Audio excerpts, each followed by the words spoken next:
नमस्कार दर्शक बंधुरा आपनारा देखছেন সাগরিস কিচেন। আজকে আমি আপনাদের সঙ্গে শেয়ার করব পনির ভাপা রেসিপি। এটি সম্পূর্ণ নিরামিষ রেসিপি।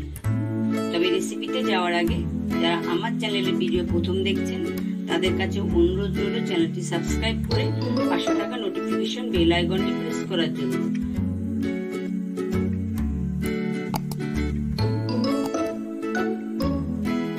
চলুন তবে দেখে নেওয়া যাক আজকের এই রেসিপি। পনির ভাপা বানানোর জন্য আমি এখানে নিয়েছি 200 গ্রাম পনির, যেগুলোকে আমি চৌকো চৌকো পিস করে কেটে রেখেছি। আপনারা আপনাদের পছন্দ মতো শেপে কেটে নিতে পারেন। প্রথমে পনিরগুলোকে হালকা করে ভেজে নেব। তার জন্য আমি কড়াইতে দিয়ে দিচ্ছি 2 টিস্পুন সরষের তেল। এবার তেলের মধ্যে দিয়ে দিচ্ছি 1 টিস্পুন নুন, হাফ টিস্পুন শুকনো লঙ্কার গুঁড়ো আর দিয়ে দিচ্ছি হাফ টিস্পুন হলুদ গুঁড়ো। তেলের সঙ্গে মশলাগুলো ভালো করে মিশিয়ে একটু নেড়ে চেড়ে নেব। এবার আমি এর মধ্যে দিয়ে দিচ্ছি পনিরের পিসগুলো। পনিরগুলোকে লো ফ্লেমে 1 থেকে 1.5 মিনিট একটু ফ্রাই করে নেব। বেশি ফ্রাই করার দরকার নেই, আপনারা চাইলে কাঁচা পনির দিয়েও পনির ভাপা করতে পারেন। 1.5 মিনিট লো ফ্লেমে ফ্রাই করার পর এগুলোকে আমি তুলে নিচ্ছি।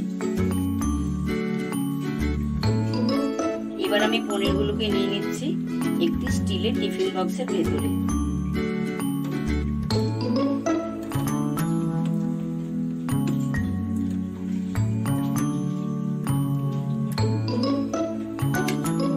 এবার আমি এর মধ্যে দিয়ে দেব সরষে, পোস্ত, কাঁচা লঙ্কা ও টক দইয়ের পেস্ট। এটা আমি 2 টিস্পুন কালো সরষে, 1 টিস্পুন পোস্ত, 3টি কাঁচা লঙ্কা ও 2 টিস্পুন টক দই দিয়ে বানিয়েছি। আপনারা চাইলে কালো সরষের পরিবর্তে হলুদ সরষেও ব্যবহার করতে পারেন। এই মিশ্রণটিকে এবার আমি দিয়ে দিচ্ছি পনিরের মধ্যে। দিয়ে দিচ্ছি 2 টিস্পুন নারকেল কোড়া।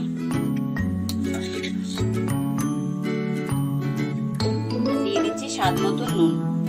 তবে আপনারা নুনটা বুঝে অ্যাড করবেন, কারণ পনির ফ্রাই করার সময় আমরা নুন দিয়েছিলাম।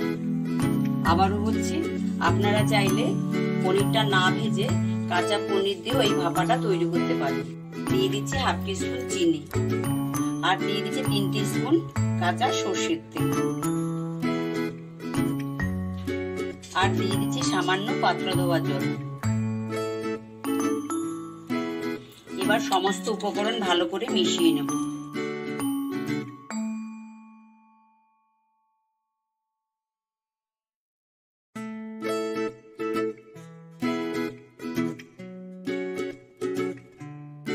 এবার এর মধ্যে দিয়ে দিচ্ছি আরো 1 টিস্পুন কাঁচা সরষের তেল আর দিয়ে দিচ্ছি 3টি কাঁচা লঙ্কা চেরা। এবার টিফিন বক্সের ঢাকাটা আটকে দেব। এবার একটি কড়াইতে নিয়ে নিচ্ছি 1 কাপ জল। এবার আমি জলের মধ্যে বসিয়ে দিচ্ছি একটি খাবারের পাত্র রাখার স্ট্যান্ড। এবার আমি স্ট্যান্ডের উপর বসিয়ে দিচ্ছি টিফিন বক্সটা।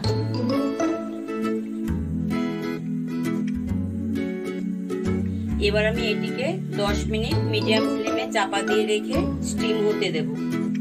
নিত্য নতুন রেসিপির আপডেট পেতে আমার চ্যানেলটি সাবস্ক্রাইব করে পাশে থাকা নোটিফিকেশন বেল আইকনটি প্রেস করতে ভুলবেন না।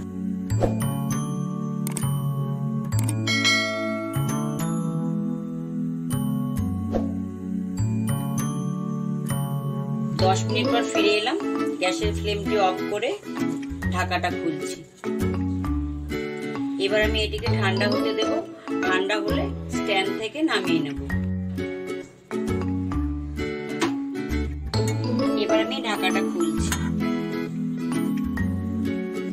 দর্শক বন্ধুরা, আমাদের পনির ভাপা একদম তৈরি। রেসিপিটি কেমন লাগলো কমেন্ট বক্সে জানান। রেসিপিটি ভালো লাগলে লাইক ও শেয়ার করুন।